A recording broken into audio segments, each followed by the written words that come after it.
All right. I think it's just almost live.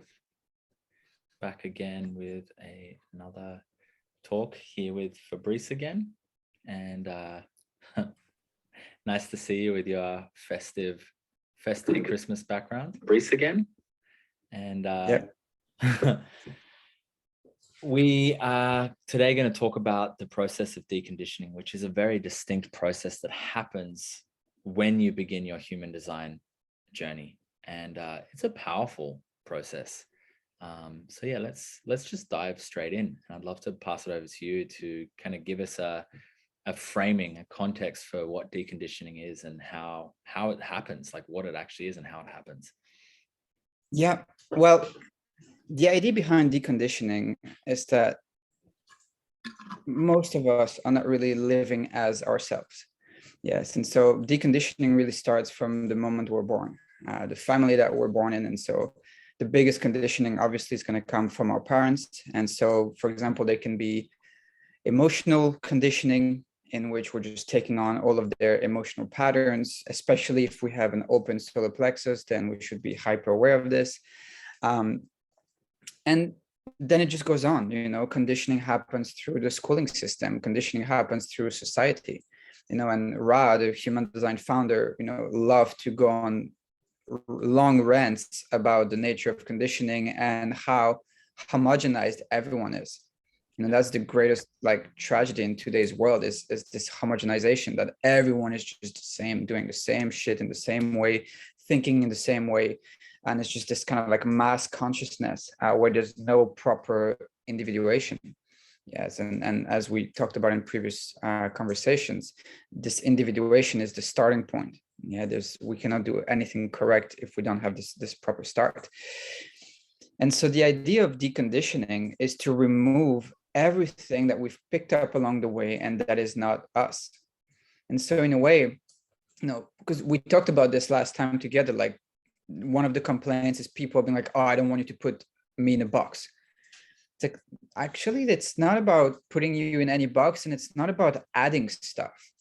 It's not about telling you you are this and this and this and that. It's because if I give a reading to you and I'm giving you your profile, you already know what I'm talking about. It's you. It feels like, oh, okay. It's just that finally it is structured and I get to see it out there. But you know you better than I do. I just get to put words on it because I learned the system. But the main work actually is to tell you everything that is not you. And so you can remove all of that. Yeah, so that's the process of deconditioning, is to just remove everything that is not me, everything that is not necessary, everything that I've just accumulated over the years, that I've taken on over the years. And so we can have mental conditioning. And again, especially conditioning as an overall rule happens through our openness. Yeah, so open centers, open gates, open channels, this is where we are most vulnerable to conditioning. Yes, because this is where we're yin, this is where we're receptive, and this is where we're craving difference. This is where we're craving other things. And so we just take on a lot of stuff through our openness. And so if you're listening to this, the first place that you can look into for your conditioning is going to be your open centers. Yes, look at your open centers and where you've been conditioned. In my case, I have an open sacral, an open G, an open throat, and this is where I'm looking at for that. And conditioning can have many different layers and time frames to it as well. Sometimes, in my case, for example, having an open throat, I can go somewhere in an environment for 1 month, and I'm like, my speech is a bit different when I'm here. Or when I talk with this person and that person, I'm like, okay, I'm aware of this conditioning, but it's not necessarily a terrible thing. I just have an open throat and this is how the dynamics work, and it's not going to stay. But now you also want to look at much deeper conditioning. Yeah. So coming back to childhood and really the long-term patterns that I've taken on and that I've kept as myself, thinking that it's me. So many, I know stories. I'll take a very obvious one, for example. If some people follow the UFC and the fighting game, one of the greatest of all time, Habib, I wanted to check. He's undefeated. And I was like, I want to check his profile. He's a 6'2" mental projector. He literally doesn't have anything below the head. Everything is open, and I was like, wow, that's so surprising. He seems like such a machine, like a mental projector. It's very weird. But then when you look at the story, it was his father's dream.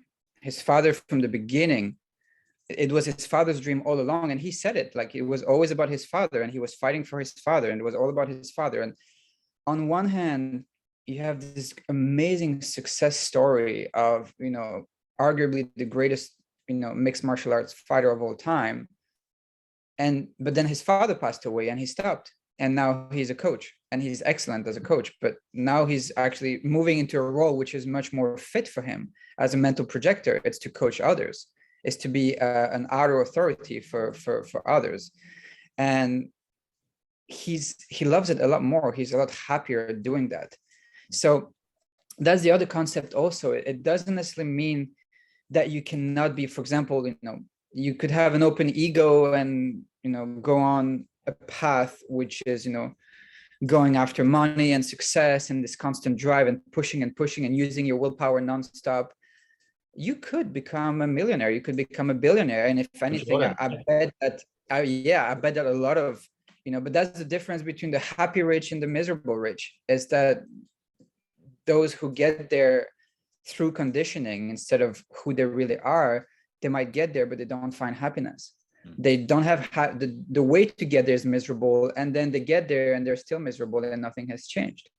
Yeah, so it's not to say, and we can take other stories as well, maybe we can talk about it later, but Michael Jordan and others were like greats in their field, but sadly a lot of the greats were acting through conditioning rather than who they really are, and you see it because it never made them happy. So yeah, I'll pass it on to you. I'm sure you have a lot to say about it as well. Yeah, well, like in the model that I work from around authenticity, so human design fits in this bigger working model that I'm playing with. And I'm really passionate about it because I think it's such an integral piece of understanding ourselves and moving towards kind of the notion that I'm positioning of evolutionary relationships, evolutionary communities, evolutionary culture, like a culture that's really moving into transpersonal, greater sense of awareness and no longer run by conditioning. And the other piece that I say at the core of us, there's like a unique essence. There's something unique about us, and human design and gene keys kind of gives us an astrology and other typologies to give us a really good map of what that authentic blueprint is inside of us. And then we've got like a shell that's happened throughout our life that's part conditioning and part trauma, and they kind of intermingle. Some of it is conditioning, you're taking on other people's stuff, believing it's you, and other parts like traumatic impacts that we have to clear up in other ways. And then we tend to have a set of strategies and behaviors around that, which may be like, the open ego that you're talking about that Michael Jordan has is like, I feel I don't have a consistent experience of self-worth is really what the ego, the undefined ego is about. I don't know what my self-worth is. And really it's not, if someone has an undefined ego, that's not a question they even need to ask. But if you start asking that question, it's the not self question, right? Then you live your life from that conditioning place. And so there's a whole set of strategies and behaviors that result, which is like striving to be the best, always trying to outcompete someone, always like in some sense of competition. Whereas those of us with a defined ego, both Fabrice and I have defined egos, my self-worth is consistent. Like I don't have to compete to be the best. It's not an interesting thing for me because I already know what I'm good at and where I'm good at, and I know where I'm not, and I don't try and push beyond that. Then obviously there's gene key stuff, and I do have gene key 48 inadequacy pretty prominent in my profile, but that's a different kind of frequency that I'm playing with. So that to me is one of the major hindrances we have from actually expressing our gift. And if we want to move into like a culture that's kind of more conscious or enlightened, we need to understand how we're conditioning, how we're being conditioned, and how we're conditioning each other, and just kind of cut that out, And so you see, for example, like cookie cutter models around like marketing. You should market in this way. You should structure your business in this way. Well, if you're a certain type, it's going to work really well. If you're a generator or you're a manifesting generator, it might work really well. And these programs are often presented by people who have gotten very good at their own type, or maybe it's their not self that's running them. And they're saying, this has worked for me, you should do it too. This is the way to do it. But if you're not that type, you'll try and you'll either get burnt out, or you feel unhappy, or it just won't work. You know, like I'm noticing at the moment of like, oh, I'm a manifestor, I'm a non-sacral being, but currently I'm working like a generator, and it's just dawned on me, and it's not working for me. It's making me really unhappy. And I need to be free to work on impulse. That's actually what is my design is, right? I need to be like, wake up in the morning, go, nope, not doing a thing today. And another morning go, right, I'm on. And when I'm on, I'm like a cheetah. I can do like 5 hours of work condensed into 90 minutes when I'm on. It's like, I can just boom, like huge amounts of work just come out. Like the volume of content that I can put out or whatever is extreme. And then I need to not do anything for like the next 2 days. You know, I do it all in like 2 hours and then I'm done. And then the last kind of piece I wanted to say around that is like what you said about the reading is, it's like, my main experience about readings is they're just largely validating. You get a reading and you just, when I give readings to people, they just sit there and they're like, yep. They're just nodding. Yep, that's me. Totally resonates. I can see why that's true. And it might be like, why would I pay someone to tell me about me? Well, validation is part of this deconditioning process. When I get validated, I'm like, oh, that is me. Then immediately this process of like, oh, I don't have to do all the things that aren't that anymore starts to occur. And that literally happens through, you don't have to do anything. It's like the beautiful process of deconditioning is I don't have to sit down and practice deconditioning. I literally, all I have to do is explore my design, think about it, start acting in right relationship to what my design says, and deconditioning occurs. It just happens. And then I start to notice more and more the subtleties of like, oh, I'm now running in a habituated pattern that isn't working for me. Or I'm like, I spoke about in another live where I'm like, I'm impacted by someone else's model of love and relationship, or undefined solar plexus for me. I lived most of my life thinking that emotions were the most important thing in the world for me. But when I realized I'm undefined in my solar plexus, and they're not information. Emotion is, it's like, there's nuances here. The emotion is information, but not in the same way as it is for like you with a defined solar plexus. It's like, I don't need to go through an emotional wave, and I don't need to spend a lot of my time feeling my feelings. I can actually put them to the side and get on with other things. And that really works for me. But then I can feel, and it's happened a few times lately, where if I'm around someone who has an extremely large emotional expression and I'm not aware, like I'm not prepared for it, I get hit by that.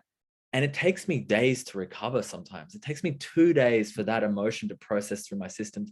And it's not even mine, you know, and that's me being conditioned. Yeah. Yeah. And you hear, especially when you first come to human design, you hear a lot about this thing of deconditioning. You hear that you need 7 years of a deconditioning process. Yes, and that's the first stage. It takes 7 years for all the cells in your body to renew themselves, and so it takes 7 years for the whole deconditioning process to happen. That being said, human design is not the only way to decondition yourself. Yeah, so someone who's had any sort of practice, it could be a meditative yogic practice for a certain amount of years, you're already going, or even the work that you're doing as well, like the relating work that you're doing has a lot to do with deconditioning. So there are a lot of different modalities of, you know, psychotherapy and all of that. Like you can decondition yourself in other ways. So again, like restating that human design is not here to replace everything else, but it's amazing to get A, the confirmation, and B, the constant reminder. You have a clear map in front of you, because we just forget. That's the thing. Like we just forget. We move on with life, and then I'm sure you've had this experience. It's like, you know, your profile, you've gone through it. You got readings, you went through courses. You're I'm running like a generator. You're even like, exactly, you're helping others with this stuff, and then you felt like, oh shit, again, that, that again. And then we come back to the map, we come back to our, user manual, and it's like, oh, that's why I'm unhappy, because I'm trying to, I'm a different machine, and I'm trying to work in this way. And so, but it takes time, it just takes time, whether you do it through human design or other things. Like personally, I use human design and the gene keys as the foundational map, and then any tools that can fit into that, any tools that can help me, any modalities, any systems, any practices. You know, for me, the most simple of all would be like silent meditation. And that in itself, if I do this every day, it helps a ton with deconditioning. It's just sorting everything out, you know, what belongs in here and what doesn't, and it just happens on its own. There's other things as well. So yeah, feel free to also use other things, but nonetheless, it's a slow process. And the deeper the conditioning, the longer it's going to take to come out. Yeah. I think that's great. And I think the last comment I want to say is like what you said is like, the whole world is conditioned. We live in a world that says we should all act like generators and aspire to be manifestors. And so we're all stuck in that. We all think everyone should work really hard and put all their energy into something and just like show up every day and work their hours. And at the same time, aspire to be fully free, impulsive, the leader, directing everything, only having the 4-hour work week, you know, and be at the top. And we privilege that, and we all try and work like this.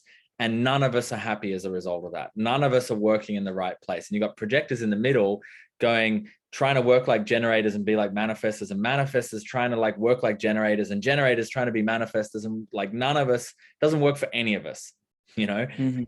And when we just strip all of that away and we go, who am I and how can I best situate myself in this reality? We start a different potential. We start a different evolutionary trajectory for our species, really, you know. And the depths of this work, like this work we're starting with, we've got this human design course, and it's like you learn about your design, you learn how to read a profile, you start your gene keys journey. But if you continue this, we start looking into relational aspects, then we start looking into organizational aspects, and how do we form communities and businesses based on our unique gifts? What would it be like to live in a village, to live in a community where everyone knew their distinct role based on their unique design and just lived it, and it all worked? And it would work. It would work because we're not trying to force each other to be anything other than we are. And as a result, that unique configuration will start to harmonize. There's a beautiful term that I love from the gene keys called synarchy. And synarchy is a distributed, syntropic, synergistic network of hierarchy, which recognizes that there are leaders, there are manifestors and 5-1s who like play more of a leadership role because they mobilize people. And there are people who kind of work better to respond and kind of like work at a project really deeply over an extended period of time. And there's no better or worse about that. But our current society says this one's better than the other one, and it should happen like this. A synarchy says we're all valuable, contributing beings. And when we work in a synergistic way together, then we actually become truly efficient and we all become happy. Yeah, what you're saying now reminds me of the 21st gene key that you're very familiar with, because it's, where do you have it again in your profile? Both in my radiance and my vocation. Okay, radiance and vocation, yeah. And this authority, going from control to authority, and this concept of authority is really about transcending the polarity of dominant and submissive, of leader and follower, of, you know, master and disciple, in the sense that it's all about knowing our place and the place that feels the best, forgetting all other conditioning, what other people are saying of who you should be and how you should act, and, you know, what's supposed to be the best in society. No, you just take your place, and knowing that it doesn't matter which position you're in, everyone is in service to something higher. Yes, you are in service to the whole through your unique position, and each position is valued equally. Yeah, so it's no longer, even when we talk about leadership, you know, whether we talk about the manifesto, or we talk about the 5th line, or, you know, or if we talk about the projector in management positions, or it's not about the old model, where it's a clear hierarchy and there are positions of power and dominance, and there are the ones making all the money. And no, it's completely different. But today we're all also very getting confused because we're trying to break away all those hierarchies by making everyone the same. And I've been in the community where they were all trying to make decisions, and it was not democracy. It was stupidity. It was, very, very complicated decision-making processes where nothing would happen. It's the worst. Just nothing would happen. It would be like meetings with like 20 adults. And if one said no to a decision, the whole thing was, stopped. One person versus 19 who said yes, and so those are extreme examples of like, the naive hippie ideals, of community building, and let's all, it's all love and let's all do this Everyone together. needs to work 4 hours every day in the garden doing the same thing. It's like, no, actually. Yeah. Some people need to wake up at 10 o'clock and do something later in the day. And some people are up at the crack of dawn and that's when they're going, and trying to equalize everyone doesn't work. And something that I hear when you're saying is like, we're not here to be the same. We're not here to all be the same. We're all equally valuable, equally important, equally gifted, equally special, equally magnificent, but we're not the same. Yeah. Yeah. That's a good way to close it. Thanks, Fabrice. Pleasure.